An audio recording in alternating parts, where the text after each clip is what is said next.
Good morning, good morning, good morning. It is a 3:30 in the morning. I got horrendous sleep last night due to not having AC in it. Probably, I'll tell you exactly how warm it is in here. 90, I don't know, it looks like 92, maybe 95 degrees.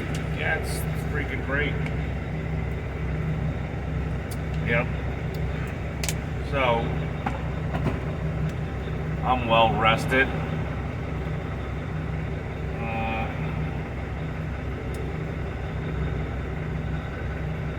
I'm going to give some props to this shipper here, Wheaton, right? Wheaton Tubing. They let me spend the night here, which in Chicago, that's freaking amazing. I thought I was going to have to give them a spiel that, hey, I know there's a dirt lot back there behind Home Depot and stuff, but is the tubing going to be there in the morning? But no, they were nice. They let me stay here. I guess it's, as needed basis. I can use the bathroom, they said, and everything. So that's nice of them. Not too many shippers out there like that. But it's different than flatbed gang. It's just a lot better. Here's a nice Kenworth coming in here, Peterbilt. Good old steel haulers. I guess they do. I guess they bring the coils in, the steel coils, and then I guess they unload them over there, and then they machine them into piping or tubing, whatever you want to call it. So, I guess that's how that goes. I'm just trying to kill time. I have time to kill, so I'm trying to make a video. Might as well shut this thing off, put at least some fuel. I just figured I'd get it warmed up and get the air pressure going before I gotta go here. So, I don't know, I guess what's on everybody's mind is fuel prices and rates. I don't have much to say about them. I'm still worried about fuel rates. I'm not too worried about since I came out of doing reefer.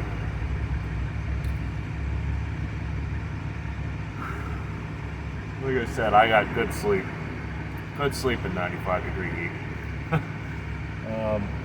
Like I said, I'm not really too worried about rates now that I'm out of reefer and doing flatbed. The whole real reason I went back, well, one, I was really only doing reefer until my meniscus healed, which I assume it did because it's not killing me and I can do stuff. But like 2 months ago when everything dropped out, it was hard. I was fighting to find loads. The loads that were there were horrendous loads. I'm talking about like $1.50, $2 a mile for reefer. Continuous run, ice cream. I was getting, there were guys offering ice cream loads. Brokers offering ice cream loads going down south into Texas and shit for like $2.25 a mile. I'm between the reefer running all the time and all the fuel, putting like $200 worth of fuel in the reefer unit, and then driving down there, just wasn't worth it. Didn't add up. So I switched over to flatbed, and I would say, I don't want to glorify it right now, because God forbid you glorify something, everybody and their mother's going to be jumping on a bandwagon. But paying well, $3 plus range.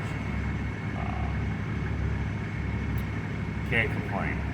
I don't have 8-foot tarps. I'm going to get a set, probably lightweight tarps, 14 ounces. Or I might even try those parachute tarps or whatever they call them, airbag tarps. The ones that are really light. But you know, but I mean, they're not exactly waterproof, so they're like water resistant. So I mean, I'm not really working hard. I'm throwing a two-piece 6-foot drop tarp. It's heavy. I would say each tarp's about 95 pounds, somewhere around that range. They're 18 ounces. I would love to have 3-piece tarps for everything, but you know, sometimes they're not always the best. Like this, the 6-foot drops I got here. There's a lot of loads where I only have to put one drop on because it's 27 feet long. So, you know, it works out. If I had a 2-piece, I'd have to pull both pieces out and everything. Also, it'd be nice though if I had 2 pieces, I could easily wrap coils. I haven't taken any coils. Geez, I probably haven't done a coil since 2018. I think was the last time I did a coil. So I went back to hauling utility poles. So yeah, 2018 was the last time I hauled a steel coil. And I had coil. I sold them, but I had a buddy of mine gave me a coil tarp.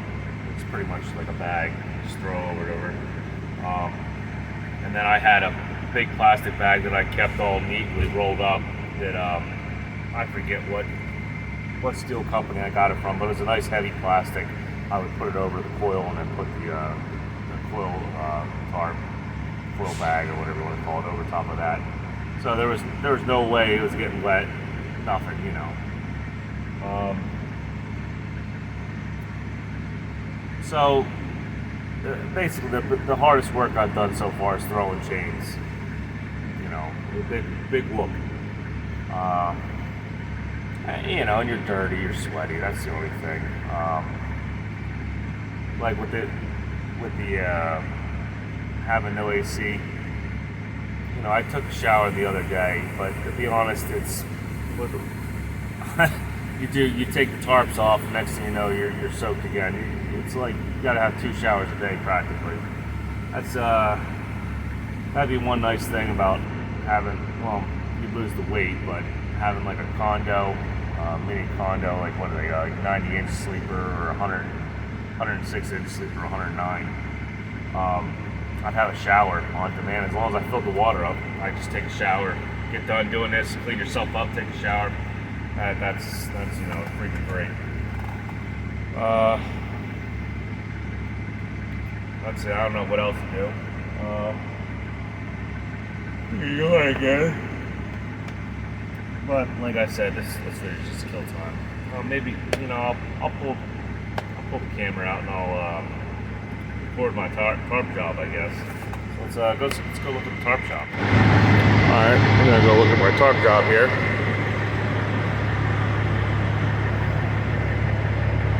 Looks all right.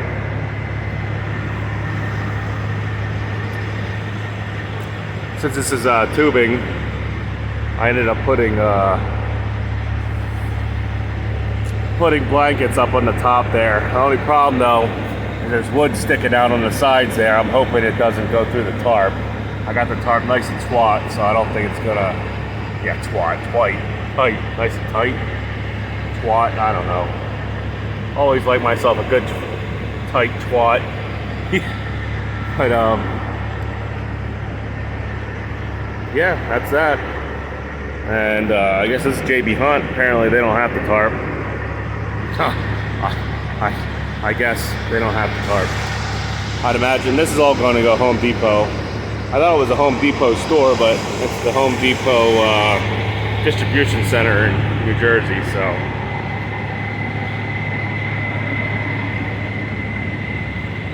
Go look at the dirty old girl. Trying not to show who I work for, but I'm pretty sure you can figure it out eventually.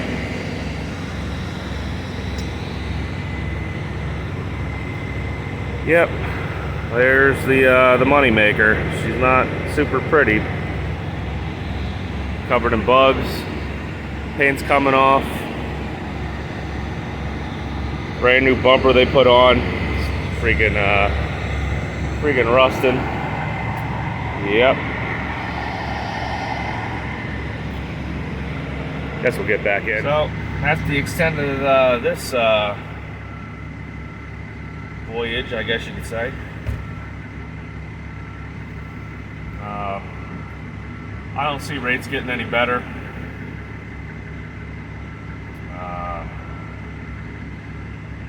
At least not. I would say we're probably going to have at least another 3 months of really bad rates. China's still on lockdown. Goods are still trickling in from that. The economy's, everything's so. I don't want to be political, but everything's so screwed up that, at least in my opinion, how I feel, I'm scared to make any big moves or expand, take a chance, because, it's like failure's like imminent right now. It wouldn't take much. So, I don't know, I got so much on my mind right now. I'm trying not to turn this video into like a 3-hour BS video, I guess. I don't know. Like I said, if you're going to start now, it's a good time. Do it with as little debt as possible. Interest rates are through the roof for everything. Truck prices are still crazy high because I guess there's still people buying them, and they're also real crazy high because these dealerships bought these already. They bought the trucks already. They bought the trailers already. They bought them at a premium off of these carriers because carriers were demanding it. And you can't make money if you don't have nothing to sell. So they don't want to be upside down. So the prices for equipment, truck, trailer, whatnot, it's going to stay high. It's going to stay high until the repos start coming in. The repos and bankruptcies. And I would say by the end of this year, we're going to see an influx of that.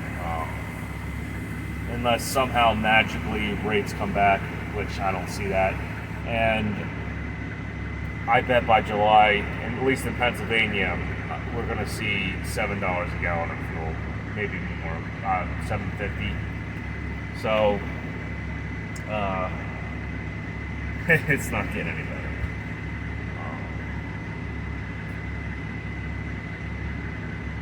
To be honest, I'm going to tell how it is. If you're in this right now, and let's say you bought an overpriced truck midway through all this, and it's crazy overpriced, crazy overpriced trailer, and you're not hurting, but you know that your days are getting numbered. Any little break, decent sized breakdown or something, you're gonna be swiping the credit card and stuff. I would say get out of it now. If you got some equity in a truck and trailer, get out of it now. Sell it off. Keep the money. Wait until things level out. Bankruptcies and stuff, and other guys that shouldn't have been out here in the first place are gone. And come back in. Buy a cheap truck cash if you got the equity in your in the truck you're paying for, and just come in cash and run the rates for whatever it is. And I'm going to start trying not to do it. I'm not going to come on here all the time anymore. Maybe once in a while I'll tell you, kind of try to update you on rates, but I'm not going to come on here and spew out, I'm making this amount of money and that amount of money. And because what happens is guys with that just got their CDLs or have only been in this game for a year, they're company guys, they're gonna be like, oh my god, he's grossing $8,000, $9,000, $10,000 a week. And after cost though, with fuel and stuff, I'm only doing like 45, 5 maybe. If I wasn't leased onto somebody, I would definitely do 5. But I'm leased onto somebody, so I'm paying that percentage. It is what it is, and who knows? I might not get the loads right now, because now brokers are picky again. They're picky about trailers, off and on. At least I don't know. They got kind of a little picky about the reefer there in the end when I was hauling reefer for like the last 2 months. They were getting picky. Not so much that they were requesting washouts for every load, but they were getting picky. Years and things. Let's see, what else? Yeah, so they're getting picky. So if you're a brand new carrier, they're going to want you to run at least for 3 months, or run 6 months, or a year, or 2 years, or whatnot. And that might be hard. It means you might be stuck with TQL, CH Robinson and stuff. And if the good brokers, the decent brokers are paying crappy, guess what? The TQLs and the CH Robins, they're going to be horrendous, especially since you're a new carrier. No matter how much experience you really got. So even going that route might not, like I said, low debt. You don't need no extra money going out the door. You're covering just your base expenses. That's the way to be when shit hits the fan like this. Unless you're already established and you got a broker feeding you, or feeding you good, or you got contracts with direct shippers. Then you can afford to have that $3,000 or $4,000 a month truck payment, because there's guys out there with used trucks right now with those payments, which is astronomical. Because I know when I had my pack car, every visit to the dealership, check engine light, this wiring harness, this, the DPF pump, this and that, $10,000. I never left that dealership paying under 10, well, maybe 8, something like that, but still, it's always around $10,000. Credit card, just put on the credit card. Eventually the limit's going to run out on that credit card. You better be making enough money to be putting it back. You better not be living a good lifestyle either, freaking $25,000 side-by-side to a Harley, blah blah blah, new truck. You can't, when shit like this happens and you're stacked on the business side and stacked at home, little problems turn into big problems. And I've probably said this through many videos, and like I said, I'm rambling now. This video is probably over, 20 minutes now. So that's it. I'll probably make a video when it's like sun out, and I don't know, I'm taking my 30-minute break or something. I don't know. Ask some questions. I'd like to try to make some decent content here. It doesn't help it's 3:30 in the morning, like, and I'm freaking, like I said, I don't sleep good in heat. I'm one of those guys. I'll turn the air conditioner on, turn the fan on, and my wife will freaking wake me up in the middle of the night, with icicles on her, like, turn the fucking air off. So I like sleeping in the cold. I got used to it. I had central air as a kid, so I only got window units in this old house, but I like cold. Same thing at night. If I was in a truck, the windows would be like frosted up. So yeah, that's it for me. Like I said, try to come up with some good questions. I do have some knowledge in this Pollock brain of mine, but I haven't been out here for 25, 30 years, and you know what though? A lot of the old timers, they probably look at what's going on today, and they do not see the trucking they used to remember. Like, I've talked to a guy that ran a pretty decent business through the 80s trucking, and he said it's nothing like what it was. He said, having a business or being a trucker in the 80s, you were like an electrician. You were a blue-collar electrician. You're still looked down on, but it was still, there's a better balance, I guess. He says you were a respectable blue-collar worker, You know, what you asked for is what you got. But then again, he was paying like, I think he said diesel was like 80 cents a gallon or something like that. So, you know, you pull for $1.50 a mile, $1.80 a mile or something, you know, you're probably making a buck back then.